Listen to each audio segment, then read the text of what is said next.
தனிப்பெரும் கருணை அருள் பெருஞ்சோதி. மாதாபிதா குருமார்களை வணங்கி இன்னைக்கு நம்ம எண்கணிதத்தை பத்தி பார்க்கலானுங்க. இந்த ராஜநிலை எண்கணிதம் சூப்பர் நம்பரா இருக்கு. அந்த நம்பரை பயன்படுத்தினா நம்ம வாழ்க்கையில இன்னும் நிறைய முன்னேற்றங்கள் கிடைக்கும். நான் நிறைய யூடியூப்ல இப்ப பேசிட்டு இருக்கேன். சரி, நம்ம சேனலையும் கொடுத்துடலாம் அப்படின்னு தான் நான் இன்னைக்கு இந்த டாபிக் எடுத்திருக்கேன். ராஜநிலையில ஒரு 1 to 9 வரைக்கும் கிரகங்கள் வரிசையில நம்ம எண்கணிதத்துல கொடுத்துருக்காங்க.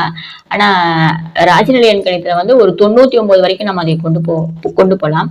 இப்போ 1 அப்படிங்கிறது சூரியனும், 2ஆம் நம்பருங்கிறது சந்திரனும், 3ஆம் நம்பர் அப்படிங்கிறது குரு பகவானும், 4ஆம் நம்பர் அப்படிங்கிறது நம்ம ராகு பகவானும், 5ஆம் நம்பர் அப்படிங்கிறது நம்ம புதன் பகவானும், 6 அப்படிங்கிறது நம்ம சுக்கிர பகவானும், 7ஆம் நம்பர் அப்படிங்கிற கேது பகவானும், 8ஆம் நம்பர் அப்படிங்கிற நம்ம சனி பகவானும், 9 அப்படிங்கிற நம்ம செவ்வாய் பகவானுக்கு கொடுத்துருக்காங்க. இந்த மாதிரி ஒவ்வொரு கிரகங்களுக்கும் ஒவ்வொரு நம்பர் கொடுத்துருக்காங்க. இங்க நம்பர் தனியா வேலை செய்யுதா, கிரகங்கள் தனியா வேலை செய்யுது அப்படிங்கிறப்ப இங்க ரெண்டுமே சேர்ந்துதான் வேலை செய்யறாங்க. இந்த 4ஆம் நம்பர் அப்படின்னு எடுத்துட்டீங்கன்னா அங்க ராகு தான் வேலை செய்யறாரு, 4ஆம் நம்பர் வேலை செய்யறாரு. 4ஆம் நம்பர்னு பேரு போட்டு ராகு வேலை செய்யறாரு. அப்ப நம்பருக்கு ரொம்ப ஒரு மகத்துவம் இருக்கு. நியூமராலஜி அப்படிங்கிற ஒரு பெரிய கடலாட்டம்